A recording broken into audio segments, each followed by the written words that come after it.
जय हिंद दोस्तों, एक बार फिर से स्वागत है आप सभी का जैकबोट चैनल में। आज हम लोग करेंगे पंचतंत्र की कहानियां का दूसरा तंत्र का पार्ट पहला, जिसका नाम है अब पछताए क्या होत। दक्षिण प्रदेश के एक बड़े नगर के बाहर बरगद का पुराना पेड़ था। उस पेड़ की घनी छाया में आने जाने वाले मुसाफिर बैठकर विश्राम क्या करते थे। उस पेड़ पर अन्य पक्षियों के साथ एक कौवा भी रहता था। एक बार यह कौवा नगर की ओर उड़ा जा रहा था कि रास्ते में एक शिकारी को उसने जाल फैलाए हुआ देखा। उसे देखकर कौवे ने सोचा कि यह शिकारी यदि आज अपने बरगद के वृक्ष की ओर चला गया तो ना जाने कितने पक्षियों को जाल में फंसाकर ले जाएगा। यही सोचकर कौवा वहीं से वापस आ गया और आते ही उसने बरगद पर रहने वाले पक्षियों को तुरंत बुलाया और बोला, भाइयों, यह सामने से जो आदमी आ रहा है इसके पास जाल है, हमें फंसाने के लिए दाना डालेगा। इस दाने को तुम लोग जहर समझना। अभी कौवा अपने साथियों को समझा ही रहा था कि वह शिकारी वृक्ष के नीचे आ गया। उसने आते ही वृक्ष के नीचे चारों ओर दाना बिखेर दिया और अपना जाल फैलाकर दूर आराम से बैठ गया। बरगद पर बैठे सभी पक्षी तो कौवे की बात मानकर अपनी जान बचाकर चुप बैठे तमाशा देख रहे थे। इसी बीच कबूतरों का एक झुंड इधर से आ निकला। बिखरे हुए दानों को देखकर उनका मन ललचा गया। वहाँ पर बैठे दूसरे पक्षियों ने उन्हें मना किया, किंतु वे नहीं माने और दाना पर टूट पड़े। बस फिर क्या था, दाना खाने की बजाय वे सब शिकारी के जाल में फंस गए। इधर वह शिकारी उन पक्षियों को जाल में फंसा देखकर दौड़ा। उन पक्षियों के सरदार ने कहा, भाइयों, तुम डरो मत। शिकारी के यहाँ आने से पहले हमें जाल लेकर उड़ जाना चाहिए।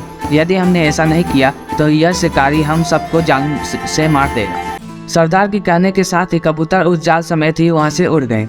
शिकारी कुछ देर उनके पीछे भागा, लेकिन फिर निराशा लौटकर आया। ऊपर कबूतर बेचारे जाल में फंसे उड़े जा रहे थे। उनको इस बात की चिंता सता रही थी कि इस जाल की रस्सियों को कौन काटेगा। सहसा कबूतरों के सरदार को अपने पुराने मित्र चूहे की याद आई, तो इसी जंगल में वृक्ष के नीचे रहता था।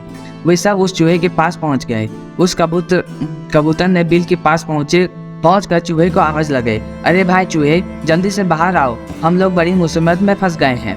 चूहे ने अंदर से ही आवाज दी, अरे भाई, तुम कौन हो, कहाँ से आए हो, क्या काम है, यह सब बताओ। मैं कबूतरों का सरदार तुम्हारा पुराना मित्र हूँ, तुम जल्दी से बाहर आओ, बहुत जरूरी काम है। चूहा अपने मित्र की आवाज सुनकर बाहर निकल आया। चूहे ने अपने मित्र और उसके साथियों को जाल में फंसे देखकर कहा, मित्र, यह क्या है? भाई, सब कुछ जानते हुए भी क्या पूछते हो? यह सब हमारी गलती का ही नतीजा है। अब तो हमें इस जाल से निकालो। चूहा जाल काटने लगा तो कबूतरों का सरदार बोला, भाई, पहले मेरे साथियों का बंधन काटो, बाद में मेरा काटना। चूहे ने कहा, देखो भाई, यह सब मेरे मित्र हैं और अपने अपने परिवारों को छोड़कर मेरे साथ आए हैं। मेरा फर्ज है कि मैं पहले इनको आज़ाद कराऊं और बाद में अपने बारे में सोचूं। चूहा बोला, भाई, मैं राजधर्म को नहीं जानता हूँ, मैं तो केवल तुम्हारी परीक्षा ले रहा था। अब मैं पहले तुम्हारे साथियों का बंधन काटूंगा, फिर तुम्हारे और इसके साथ ही। उसने उन सब के बंधन काट दिए और कबूतर से बोला, मित्र, यदि जीवन में कभी मेरी जरूरत पड़े तो आना। यह कहकर चूहा अपने बिल में घुस गया। कबूतर भी अपने साथियों के साथ उड़ गया। ठीक ही कहा है कि अच्छे मित्र अत्यंत कठिन कामों को भी पूरा कर लेते हैं, इसलिए अपने अच्छे मित्र बनाने चाहिए। ये सब देख सुनकर कौवे ने सोचा कि मैं किसी पर विश्वास नहीं करता, पर फिर इस चूहे को मित्र बनाऊंगा। कहा भी गया है, सब गुण होते हुए भी बुद्धिमानों को अच्छे मित्र अवश्य बनाने चाहिए। यह सोचकर कौवा वृक्ष से नीचे उतरकर चूहे के बिल के पास जाकर कबूतर जैसी आवाज़ निकालकर उसे बुलाने लगा, आओ भाई, बाहर आओ। उसकी आवाज़ सुनकर चूहे ने सोचा, शायद और कोई कबूतर बंधन काटने से रह गया है जो मुझे फिर बुला रहा है। बोला, भाई, तुम कौन हो? मैं एक कौवा हूँ मित्र। यह सुनते ही चूहा जल्दी से बिल के नीचे घुसकर बोला, यहाँ से जल्दी ही किसी और स्थान पर चले जाओ। मैं तो आपके पास बहुत जरूरी काम से आया हूँ, क्या तुम मुझसे नहीं मिलोगी?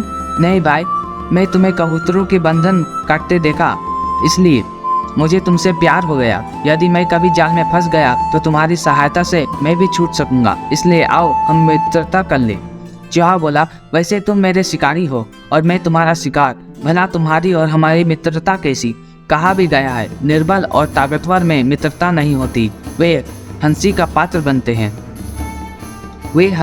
बनते हैं। इसलिए आप चाहिए। भाई, मैं आपके द्वार पर बैठा हूँ, यदि तुम मुझसे मित्रता नहीं करोगे तो मैं अपनी जान दे दूंगा। अरे भाई, तुम मेरे शत्रु हो, मैं तुमसे मित्रता नहीं करूंगा तो मैं अपनी जान दे दूंगा। कौवे ने हंसकर कहा, अरे भैया, आज तक हमने एक दूसरे को देखा भी नहीं, फिर हमारी दुश्मनी कैसी? भैया, दुश्मनी दो प्रकार की होती है, स्वाभाविक और कृत्रिम। तुम जो हमारे जन्मजात शत्रु हो, कृत्रिम गुणों से नष्ट भी हो सकते हो, परंतु जन्मजात शत्रु जान लिए बिना नहीं जाता।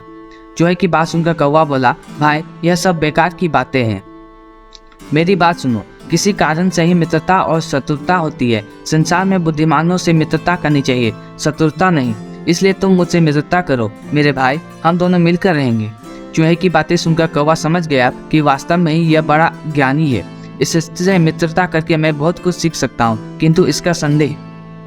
कुछ देर सोचने के बाद कौवे की दिमाग में एक नई योजना आई। वह झट बोला, देखो मित्र, यदि तुम्हें मुझ पर विश्वास नहीं हो तो तुम एक मित्र के नाम पर बिल के अंदर से ही बातचीत कर लिया करो। इससे तुम्हारा डर जाता रहेगा और मैं तुम्हारी मित्रता से लाभ उठाता रहूँगा। कौवे की बात सुनकर चूहे ने सोचा, यह तो बड़ा और सच्चा प्राणी लगता है, इससे मित्रता करना ठीक ही रहेगा। यह सोचकर वो बोला, देखो मित्र, तुम कभी मेरे बिल में पाँव मत रखना। कौवा खुश हो गया और बोला, देखो भैया, मुझे केवल तुम्हारी मित्रता चाहिए, जैसे भी तुम कहोगे वैसे ही मैं करूँगा। इस प्रकार वह दोनों सच्चे मित्र बनकर रहने लगे। दोनों ही जो भोजन लाते मिल बांटकर खा लेते। इस प्रकार उन दोनों मित्रों में दिन प्रतिदिन प्यार बढ़ने लगा। एक दिन कौवे ने रोते हुए चूहे से आकर कहा, भैया अब तो इस देश में मन खट्टा हो गया है, अब कहीं और जाऊंगा। भैया, मन खट्टा होने का क्या कारण है? भाई चूहे, इस देश में वर्षा न होने के कारण अकाल पड़ गया है, जिसके कारण लोग भूखे मर रहे हैं। अपनी भूख मिटाने के लिए लोगों ने घर घर में जाल फैला रखे हैं। मैं भी एक जाल में फंस गया था। यह तो मेरी तकदीर है जो उस जाल से निकल आया। तो फिर अब तुम कहाँ जाओगे? दूर कहीं घने जंगलों के बीच एक तालाब है, वहाँ पर तुम्हारे जैसा मेरा प्रिय मित्र कछुआ रहता है। वह मुझे मछलियों के मांस के टुकड़े देगा, बस उन्हें खा खा कर मैं अपना बुरा समय काट दूंगा। अब मैं यहाँ रहकर पक्षियों को जाल से फंसाकर मरते देखना नहीं चाहता। अरे भाई, यदि यह बात है तो मैं भी तुम्हारे साथ चलता हूँ, चूहे ने कहा। मगर मित्र, तुम्हें यहाँ क्या दुख है? यह बात मैं तुम्हें वहीं चलकर बताऊंगा। लेकिन भैया, मैं आकाश में उड़ने वाला पक्षी हूँ, मैं तो उड़ कर जाऊंगा, किंतु तुम? अरे मित्र, क्या तुम मुझे अपने पैरों पर बैठा कर नहीं ले जा सकते? वाह, तुमने यह क्या बात कही? अरे मैं तो मित्र के लिए अपनी जान भी दे सकता हूँ, पैरों पर बैठना तो बहुत छोटी सी बात है। तो फिर सोच क्या रहे हो? चलो, हम तो यारों के यार हैं, यारों के साथ जिएंगे और यारों के साथ ही मरेंगे। इतना कहते ही चूहा कौवे पर बैठ गया और कौवा उड़ता हुआ उस तालाब पर जाकर उसने अपने मित्र कछुए को आवाज़ दी। कछुआ अपने मित्र की आवाज़ सुनकर पानी से बाहर निकल आया। दोनों मित्र किनारे पर बैठकर बातें करने लगे। फिर कछुए ने पास बैठे चूहे की ओर देखकर पूछा, अरे भाई, यह कौन है? यह मेरे मित्र हैं, इसे मैं अपनी पीठ पर लाद कर यहाँ तक लाया। क्या कर रहे हो भाई? यह चूहा तो तुम्हारा भोजन है। यदि तुम इसे मित्र बनाकर लाए हो तो जरूर कोई खास बात है। मित्र तो जान से प्यारा होता है। जब मैंने अकाल पड़ने पर उस जगह को छोड़ना चाहा तो यह कहने लगा कि हम तो मित्र के साथ ही जिएंगे और मरेंगे। मगर इसका कारण क्या है? इसका कारण मैंने वहाँ पर पूछा था, लेकिन इसने कहा कि मैं यह कारण तालाब पर चल के ही बताऊंगा। चलो मित्र, अब तुम हमें यह कारण बताओ, चूहे ने कौवे से कहा। चूहा कहानी सुनाने लगा। तो आज के लिए बस इतना ही। आगे की कहानियाँ जानने के लिए हमारे चैनल को सब्सक्राइब करें। यह कहानी पसंद है तो लाइक करें और वीडियो को शेयर करना ना भूलें। तब तक के लिए जय हिंद।